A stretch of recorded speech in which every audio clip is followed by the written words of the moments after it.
Seriously, you showed up wearing that? Helen's voice was so loud that people at other tables stopped eating and looked over. She pushed her chair back hard, making the plates and forks shake on the table. Then she laughed, and everyone in the restaurant could hear her. I'm a general's daughter. I don't go on dates with the maintenance guy who fixes broken toilets. She stood up, her high heels making loud clicking sounds on the floor as she walked away. Have fun eating alone. Maybe you can fix something in the kitchen on your way out. Anthony didn't get up. He didn't try to stop her. He just sat there and took one long, slow breath. The kind of breath that comes easy when you've lived through much worse things. He reached into his pocket and felt the small plastic dinosaur his 6-year-old daughter Veronica had given him that morning for good luck. Tomorrow night, everyone in this restaurant would see him stay calm again. But next time, it wouldn't be because of an insult. It would be because people's lives depended on it. And when Helen's father saluted the man she just laughed at, the whole room would go completely silent. By the way, where are you watching from? Tell me in the comments below. This story isn't just about a bad date. It's about what happens when a single dad's quiet strength meets someone's cruelty, and everything changes. Anthony put money on the table without rushing. His movements were calm and steady, like nothing she said could hurt him. He wasn't bothered. He'd been through worse than one rude woman in Dallas. But tomorrow, the man she called a toilet fixer would be the only person who could save her life. The blind date had been set up by his co-worker Marcus, who swore that Helen was perfect for him. She's educated, she's beautiful, and she's looking for a good man, Marcus had said. Anthony had been hesitant because he didn't date much. Raising Veronica alone took up most of his time and energy. But Marcus had insisted, and Anthony figured one dinner wouldn't hurt. He'd chosen the Gilded Spur because he worked there. It was the fanciest steakhouse in Dallas, the kind of place where businessmen closed million-dollar deals and celebrities ate in private booths. Anthony was the chief technician, which meant he kept everything running. The generators, the walk-in freezers, the heating and cooling systems. When something broke, he fixed it. It wasn't glamorous work, but it paid well, and it gave him a steady schedule, so he could pick Veronica up from school every day. When Helen had walked into the restaurant that evening, Anthony had stood up to greet her. She was beautiful, exactly like Marcus had described. Dark hair that fell in perfect waves, a designer dress that probably cost more than Anthony's monthly rent, and an air of confidence that filled the room. But the moment she saw him in his work uniform, something changed in her face. Anthony had come straight from work.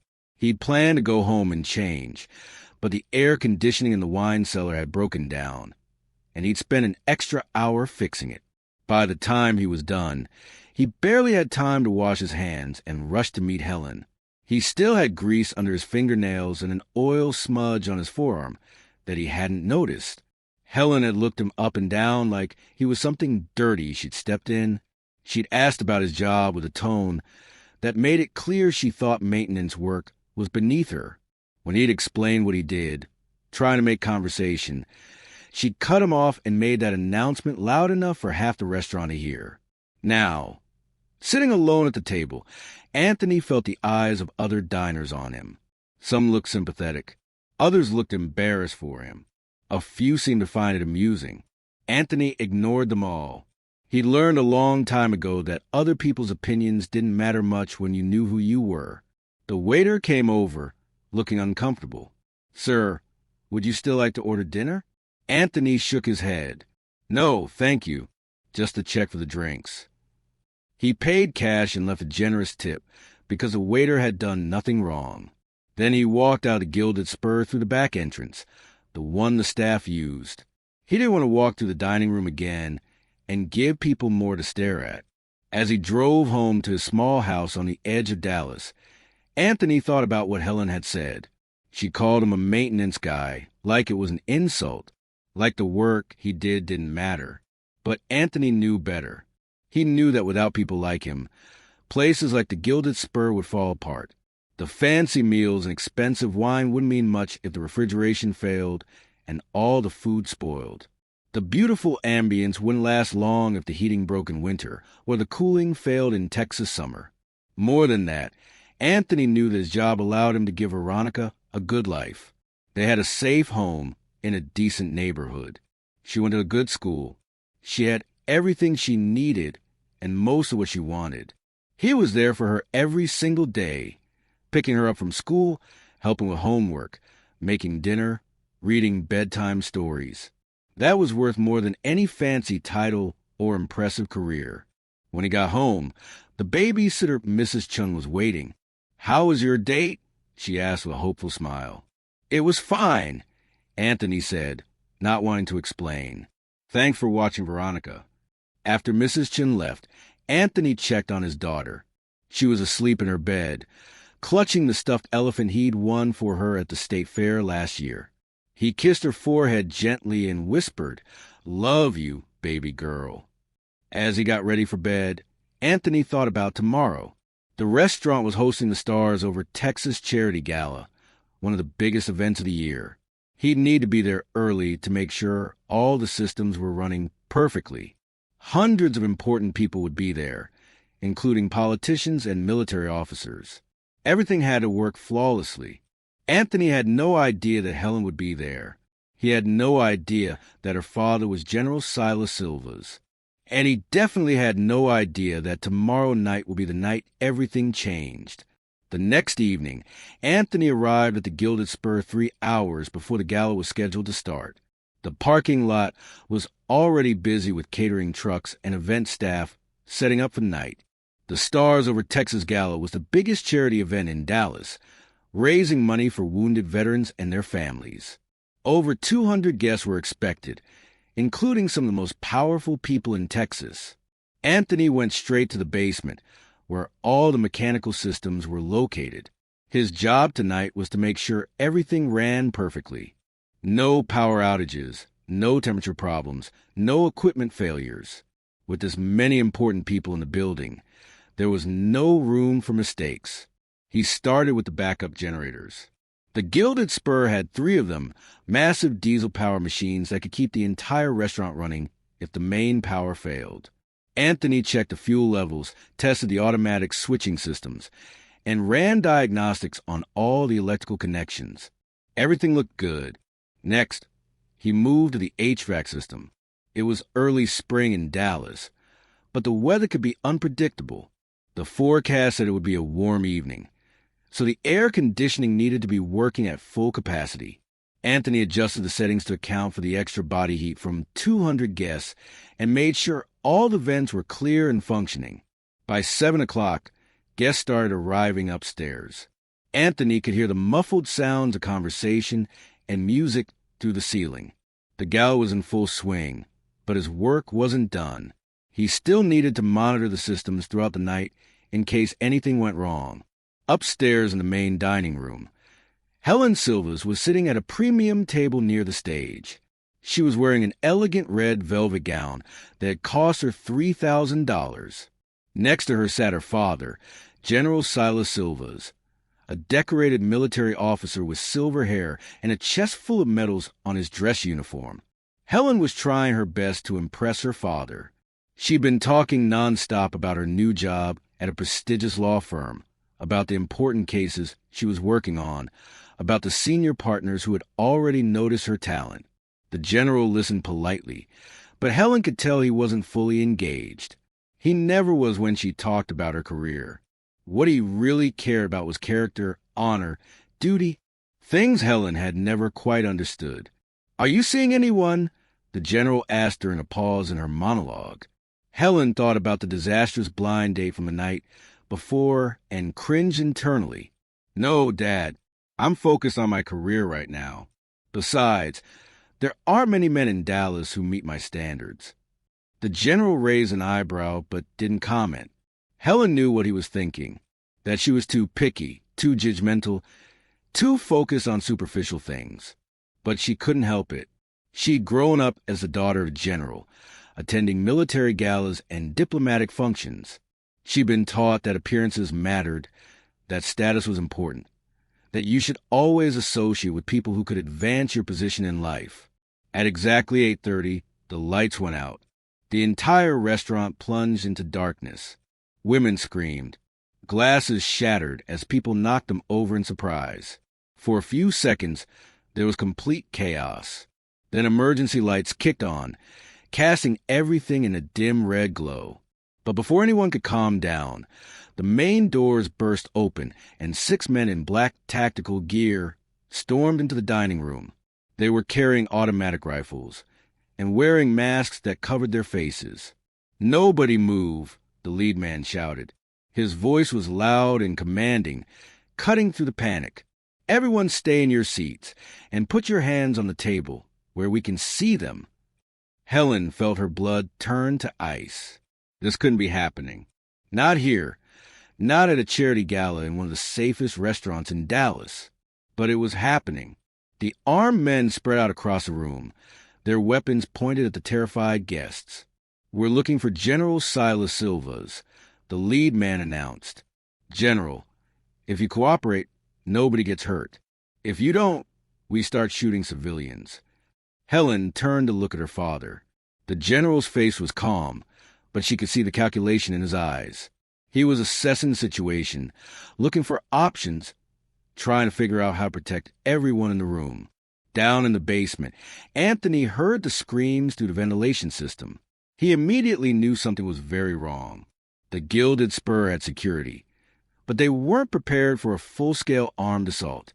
He grabbed his phone to call 911, but there was no signal. The attackers must have jammed the cell towers. Anthony's mind raced. The police station was 15 minutes away, even with sirens. By the time they arrived, it would be too late. Whatever was happening upstairs, he was the only person in a position to do anything about it. He went to his locker and opened it. Behind his lunchbox and spare work clothes was a black duffel bag that nobody knew about. Anthony unzipped it and looked at the contents. Tactical gloves, a set of lockpicks, a small first aid kit, and a few other tools that had nothing to do with fixing air conditioners or generators. These were tools from his old life, the life he left behind when Veronica was born, the life where he wasn't Anthony Caldwell, chief technician. He was Anthony Caldwell, elite military operator, the man they had called the Texas Titan. He pulled on the tactical gloves and grabbed a heavy-duty wrench from his tool belt. It wasn't a gun, but in the right hands it would be enough. Anthony had those hands. He took one deep breath, thinking of Veronica asleep at home with Mrs. Chun. Then he moved toward the stairs, silent as a shadow, ready to do what he'd been trained to do. Save lives, no matter the cost. If you're listening right now, help me prove something wrong.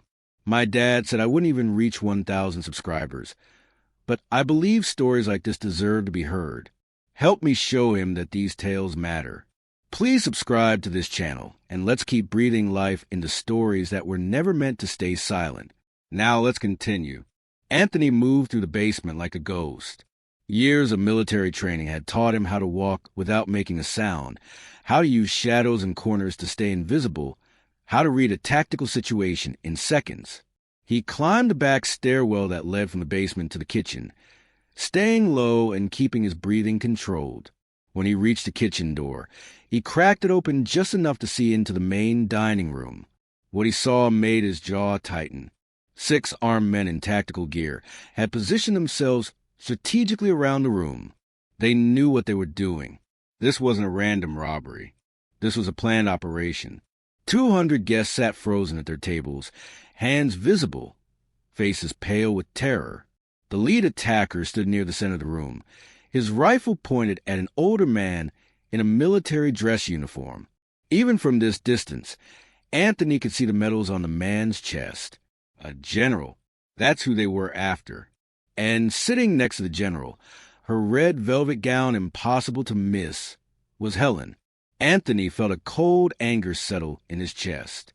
He didn't care that Helen had humiliated him last night. He didn't care that she laughed at him in front of the entire restaurant. What mattered was that she was a civilian in danger, and he had the skills to help. He pulled back from the door and assessed his options. 6 armed men with automatic weapons. He had a wrench and the element of surprise. In any normal situation, those odds would be suicide. But Anthony wasn't normal, and this wasn't his first time being outnumbered. He knew this building better than anyone. Every vent, every access panel, every blind spot, that was his advantage. He needed to use it. Anthony moved back down to the basement and accessed the building's control systems. First, he shut off the main water line and opened the valve for the fire suppression system. Then he set a timer for 3 minutes. That would give him time to get into position. He climbed into the ventilation shaft that ran above the dining room. The metal duct was narrow and uncomfortable, but it gave him a perfect view of everything happening below. He could see the attackers, see their positions, see their weapons. More importantly, he could see their mistakes. The lead attacker was getting impatient. "General Silvas, my employers want to have a conversation with you about certain classified operations in the Middle East. You're going to come with us quietly, or we're going to start killing your fellow guests one by one until you cooperate." The general stood up slowly, his hands raised. "Let these people go. I'll come with you willingly. They have nothing to do with this." "That's not how this works," the lead attacker said. He grabbed Helen by her arm and pulled her up from her chair. She let out a small cry of fear. "We're taking her too. Insurance, in case you try anything heroic." He pressed a knife against Helen's throat. Not enough to cut, but enough to make his point clear. Helen's eyes were wide with terror. All her confidence, all her arrogance from the night before, had vanished completely. Anthony checked his watch. 30 seconds until the fire suppression system activated. He positioned himself directly above the center of the room and braced his feet against the sides of the duct. 20 seconds. He could see one of the attackers standing directly below him near the kitchen entrance. 10 seconds. The lead attacker was still holding Helen, the knife gleaming against her skin. 5 seconds. Anthony gripped his wrench tighter. The fire suppression system activated with a massive hiss. White mist exploded from sprinklers all over the ceiling, filling the entire dining room in seconds. Visibility dropped to almost zero. Guests screamed. The attackers shouted at each other, trying to maintain control of the situation. Anthony kicked through the vent cover and dropped 12 feet onto the attacker below him. The man never saw him coming. Anthony's wrench connected with the side of his head, and he went down hard, unconscious before he hit the floor. Anthony grabbed the man's rifle and moved to the mist like a phantom. The other attackers were firing blindly, but they couldn't see their targets. Anthony could. Years of training in low-visibility conditions had prepared him for exactly this moment. He took down the second attacker with a blow to the knee, followed by a strike to the temple. The third tried to run and made it 5 steps before Anthony swept his legs and knocked him out with a precise hit to the back of the head. The fourth and fifth attackers were smarter. They moved together, covering each other's backs. But Anthony knew the room better than they did. He used the mist and the tables for cover, circling around them. When they split up the search, he took them down one at a time. That left the leader, the one holding Helen. Anthony moved toward the center of the room where he'd last seen them. Through the thinning mist, he could make out 2 figures. The attacker still had his knife at Helen's throat, but he was turning in circles, trying to spot threats in the fog. "Show yourself," the leader shouted. "Show yourself, or I cut her throat." Anthony stepped out of the mist 10 feet away, the wrench still in his hand. He'd left the rifle behind. He didn't need it. The attacker's eyes widened when he saw Anthony, not because of the wrench, not because of the calm expression on his face, but because of something else. Recognition. "You," the attacker whispered. "You're the Texas Titan. They said you were dead." "I got better," Anthony said quietly.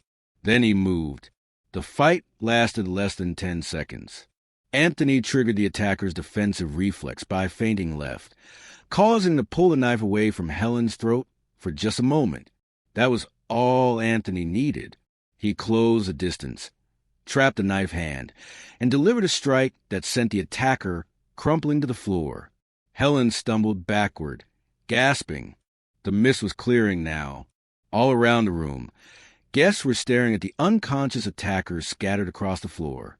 And standing in the center of it all, wrench still in hand, was the maintenance guy Helen had laughed at the night before. The emergency lights flickered, and then the main power came back on.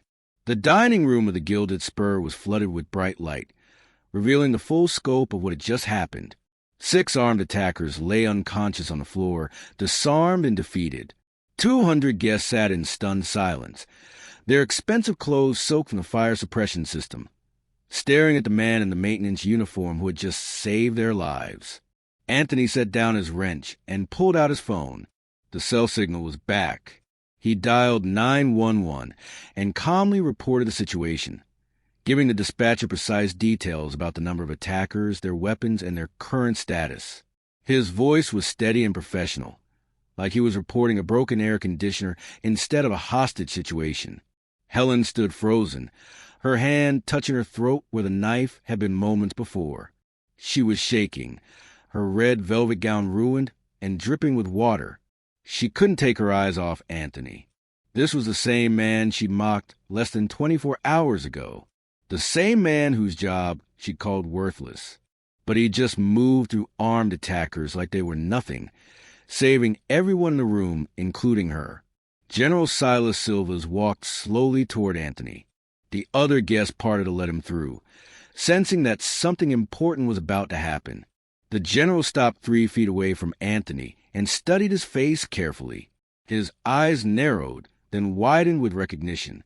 "Anthony Caldwell," the general said quietly. "The Texas Titan." Anthony nodded once. "General Silvas. It's been a long time, sir." The general's face transformed. All the military formality melted away and was replaced with something that looked like awe mixed with gratitude. "Afghanistan.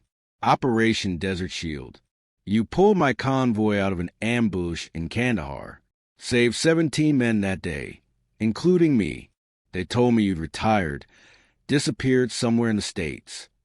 "I did, sir," Anthony said. "I have a daughter now. This job lets me be there for her." The general looked down at Anthony's maintenance uniform, at the grease stains and the worn patches, and understanding crossed his face. He wasn't looking at a maintenance worker anymore. He was looking at one of the most skilled operators he'd ever served with, a man who'd chosen fatherhood over glory. General Silva straightened to his full height, brought his heels together with a sharp click, and raised his right hand in a crisp military salute. His hand trembled slightly as he held it there. "It was an honor to serve with you then, and it's an honor to be saved by you now." The entire room went silent. Every single person watched as the decorated general held his salute to the maintenance man. Some of the other military personnel in attendance recognized what was happening and stood up, adding their own salutes. Within seconds, dozens of people were standing at attention, honoring the man who just saved them. Anthony returned the salute, his movements precise and respectful. When he lowered his hand, the general stepped forward and shook it firmly. "Thank you for my life." Again. Helen watched all of this happen and felt something break inside her chest. Shame. Deep, crushing shame. She'd judged this man by his clothes and his job title. She'd laughed at him, humiliated him in public, treated him like he was beneath her. And he was a hero, a real hero who'd saved her father's life years ago and had just saved hers tonight. The police arrived minutes later, followed by ambulances and federal agents. The attackers were taken into custody, and the guests were interviewed one by one. Anthony gave his statement calmly and precisely, describing exactly what he'd done without exaggeration or drama. The federal agents listened with increasing respect, recognizing immediately that they were talking to someone with serious training. As the crowd thinned and people started leaving, Helen worked up the courage to approach Anthony. He was at his locker in the back hallway, changing out of his wet uniform. She stood in the doorway, not sure what to say. "Anthony," she finally managed, "I need to talk to you." He turned to look at her. His face showed no anger, no bitterness, just calm patience. "Okay." "I'm sorry," Helen said, and tears started running down her face. "I'm so sorry for what I said last night. I was cruel and shallow and wrong. You saved my life tonight. You saved everyone. And I treated you like you were worthless." Anthony was quiet for a moment. Then he reached into his locker and pulled out a photograph. It showed a little girl with pigtails and a bright smile, holding up a drawing she'd made. "This is Veronica. She's 6 years old. She's the reason I do what I do." Helen looked at the photo and felt her heart break a little more. "She's beautiful. She thinks I'm a superhero because I fix things," Anthony said. "She doesn't care about my job title or how much money I make. She just cares that I'm her dad and that I'm there for her every single day." Helen nodded, understanding what he was saying. "You are a superhero. A real one." "I'm just a father trying to do right by his daughter," Anthony said. "That blind date last night hurt, but not because you insulted my job. It hurt because I thought maybe Veronica could have someone else in her life who cared about her, someone who could be a friend to both of us. But I was wrong about that." "You weren't wrong," Helen said quickly. "I was wrong about everything. And I know I don't deserve a second chance, but I'm asking for one anyway. Not as a date, not as anything romantic. Just as someone who wants to make up for being terrible to you." Anthony looked at her for a long moment. He could see that her regret was genuine. He could see that she'd learned something important tonight. And he thought about what he wanted to teach Veronica about forgiveness and second chances. "My daughter has been asking me why I came home sad last night," Anthony said. "I told her I met someone who didn't understand that all jobs are important. Maybe you could help me show her that people can learn and grow." Helen's face lit up with hope. "I would love that. Thank you." 2 weeks later, Anthony, Veronica, and Helen sat in a booth at a small diner on the edge of Dallas. It wasn't fancy like the Gilded Spur. The tables were worn and the menus were plastic. But Veronica loved the pancakes, and Helen had insisted on treating them to dinner as a small way to begin making amends. Veronica told Helen all about her school and her friends and the science project she was working on. Helen listened with genuine interest, asking questions and laughing at Veronica's jokes. Anthony watched them both and felt something warm in his chest. Not romance, at least not yet, but the beginning of something good. A friendship built on humility and respect instead of status and appearances. As they left the diner, Veronica grabbed Helen's hand on one side and Anthony's on the other. "Can we do this again next week?" she asked. Helen looked at Anthony, and he nodded. "Yeah, sweetheart, we can do this again." They weren't a family yet, but they were on their way to becoming something even better. 3 people who understood that worth isn't measured by job titles or bank accounts, but by character, courage, and a willingness to admit when you're wrong. This story teaches us that a person's value is never determined by their job title, income level, or social status, but by their character, integrity, and the quiet strength they demonstrate in how they treat others and handle adversity. Judging people based on superficial appearances blinds us to the heroes walking among us. The single parents working humble jobs to provide for their children, the skilled professionals who chose family over prestige, and the everyday people carrying extraordinary stories of sacrifice and service. True honor comes not from the accolades we receive or the positions we hold, but from the dignity with which we work, the love we give our families, and the courage we show when others need us most. When we humble ourselves enough to recognize our own prejudices and ask for forgiveness, we open the door to meaningful relationships that would have otherwise been lost to our arrogance. Most importantly, we teach our children more through our choices and our words, and choosing to be present, to work honestly, and help others regardless of recognition is a legacy worth more than any career achievement or social status. So here's the real question. Did you subscribe yet? Thousands of people will listen to this story and won't subscribe. Please don't be that person. If you're listening right now, help me prove something wrong. My dad said I wouldn't even reach 1,000 subscribers, but I believe stories like this deserve to be heard. Help me show him that these tales matter. Please subscribe to this channel And let's keep breathing life into stories that were never meant to stay silent. And here's what I need to know. Do you want part 2?